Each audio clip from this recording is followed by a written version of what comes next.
Okay, so another the intention wasn't to talk about just a bunch of Trump stuff, but talking about these stimmy checks 2.0, the tariff dividend, which again immediately what I thought of was the stimulus checks that took place during COVID. What was that, like $800 a month everybody got? I'm trying to remember exactly what it was for a couple months. I mean, It I was a one thought time. It was one time. They did it a couple times. Sent out a couple stimmies. so. I was always under the impression that they were like checks. They were checks meant to cover a period, and then I thought some of the like a lot of it was just the recurring costs for the expanded unemployment benefits. Yeah. Um, I'm just talking about purely the right. direct payment checks that the Treasury put out there with Donald Trump's large signature So on them. I thought there were two of those during Trump's term, and then Yep, one of those when part of the COVID relief plan when Biden got in. So I think there was three total. that sounds about right. And those they were about $800 a piece, if I recall.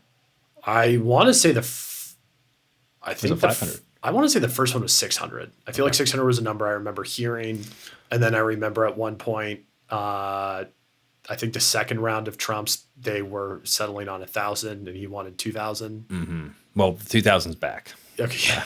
And we don't have COVID-19 to worry about anymore, but we do have tariffs, which this is being proposed as a dividend. It's not tariff relief, but it's a dividend, as in, look how much money your country is making. We're going to send some back to you. But the Committee on a Responsible Federal Budget doesn't necessarily think so. A tariff dividends could cost $600 billion per year. And they've got this nice, handy little chart here. If they did the annual $2,000 dividends to individuals, I mean, we're basically like doubling the new tariff revenue. And if the new if the new tariff revenue goes away because of the Supreme Court decision, which I think that they can get those tariffs back even if they use another method, it basically is a sixth of the revenue required to pay these dividends. Now, I know there's talk of they're not going to go to everybody. They're just going to go to folks that are not wealthy, that don't need it. I don't exactly know how they're going to do that. Again, because if you go off of like tax returns, like a lot of like wealthy real estate investors don't show a lot of regular income because of depreciation, and so they're in a lower tax bracket. But also, I thought, though, again, it hasn't really been communicated.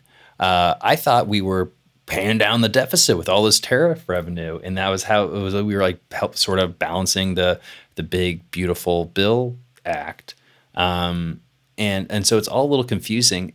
Other than, is this not just a way to kind of buy the midterms? This is like a midterm strategy, which Um, is not a real estate question, but I mean, it kind of explains this.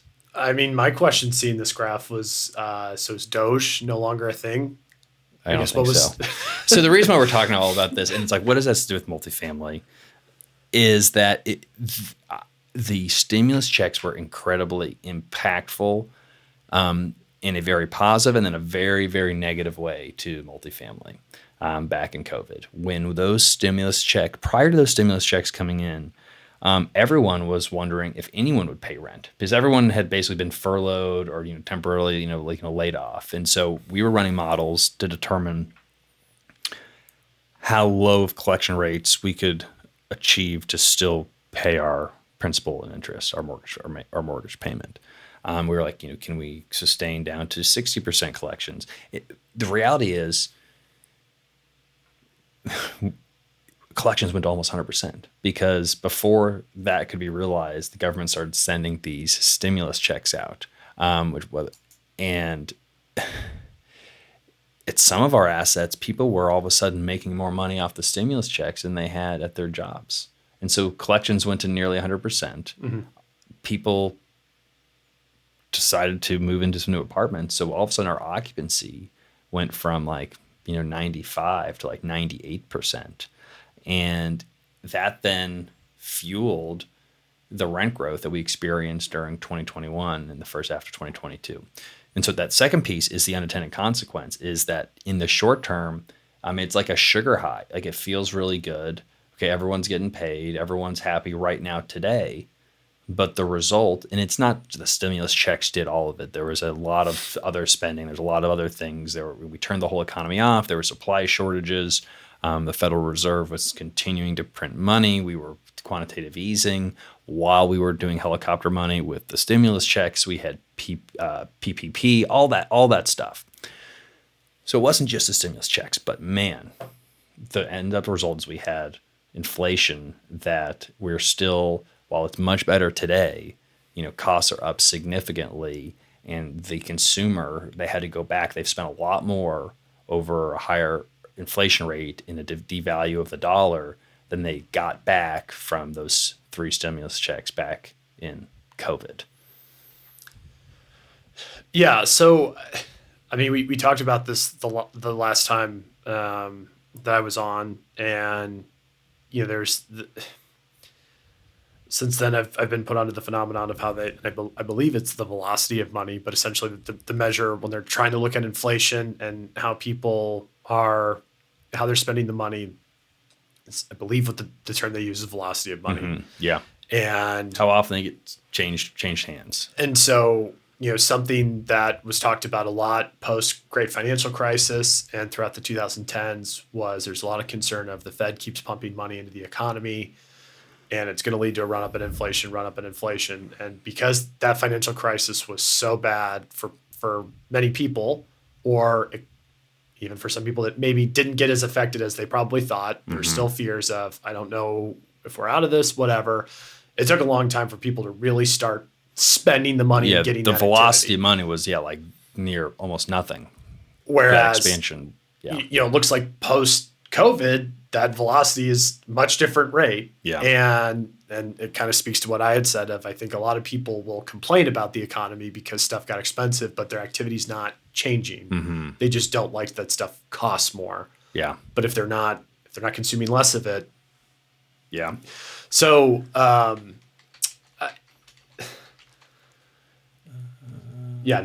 am curious of the. Let's look at the chart. We're going to look at velocity of M2 money stock because it's a good point, and I'm curious. I just haven't looked at it recently. You see that the velocity of money of M2 is declining, and then basically COVID it went to basically zero. Now it accelerated since basically once we got out of the pandemic. But really, and this is interesting, and I'm sure there's a factor of like rate of growth of velocity of money, not just overall the ratio, but we're basically still below pre-pandemic levels, which is interesting, and it's basically flatlined since Q2 of 2024. We've just stalled. We've stalled out the increase. Now, I guess the question is, and we'll have to bring on an economist to really kind of take us to school.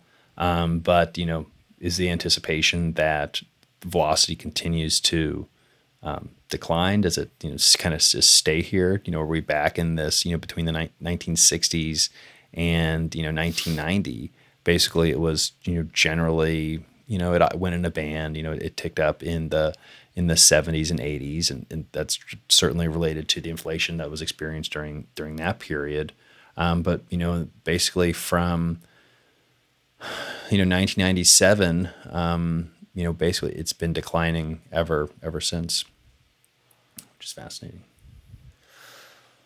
So I guess where I am curious on this is like what they are viewing, how the administration is viewing these checks and what they're supposed to mean as opposed to the COVID stimulus that was handed out in how they view it differently than the COVID stimulus that was handed out several years ago. And also what are they anticipating to do?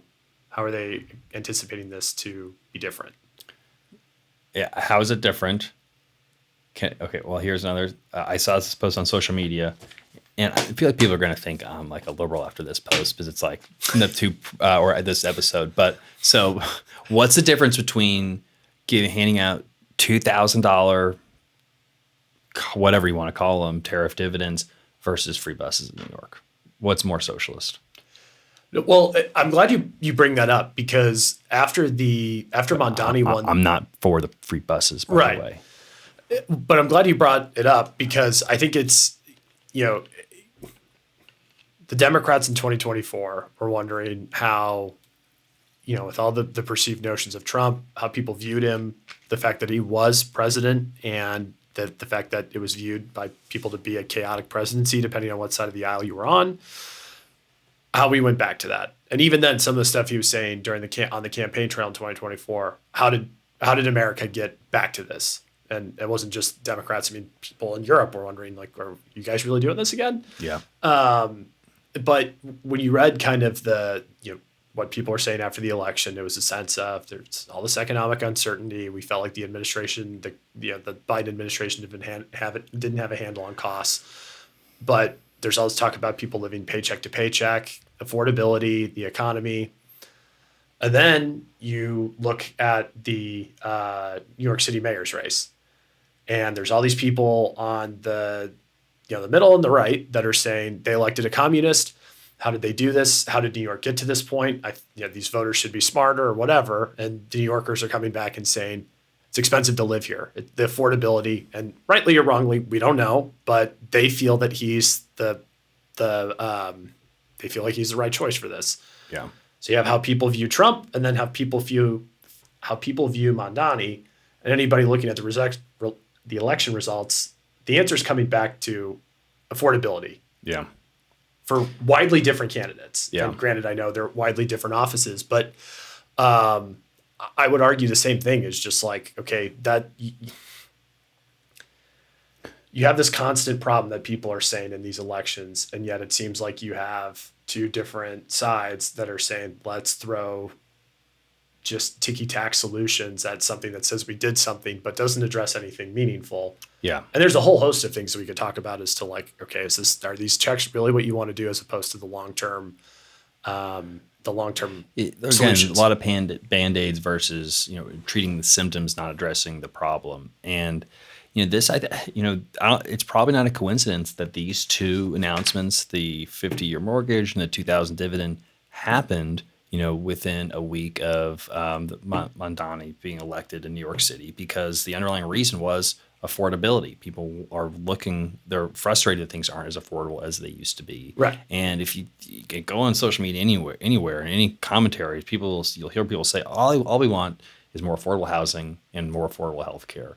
We don't really care about like the politics it takes to get us there, but like all we're really looking for in the powers that be, the people that make the big decisions, whoever those are, and this is not me saying this is, whoever.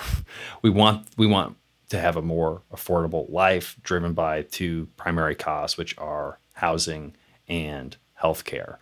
And both parties are throwing out, to your point, there's these little tokens like scraps of like, well, here's a couple more years of amortization on your mortgage and $2,000 that we're going, one-time check. You should, thank me later. Yeah. Or it's, hey, we're going to provide some free buses, and we'll have a couple locations that you can pick up a couple cans of beans and a grocery store here or there, and we're going to tax individuals in a way that we can't even have the authority to do. It's never going to happen, but we're going to tell you all that we're going to at least to try to do something, but we actually know that we can't do it. And so we're placating to the general public, but there's no actual solutions.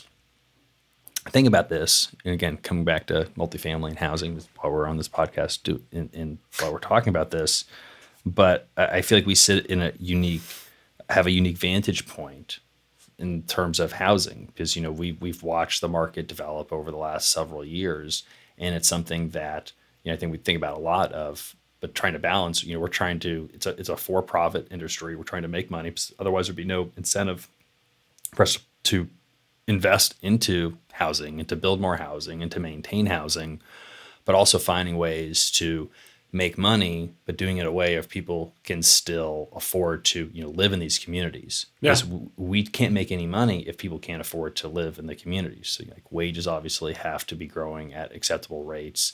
There has to be, a wealth effect for the entire, population.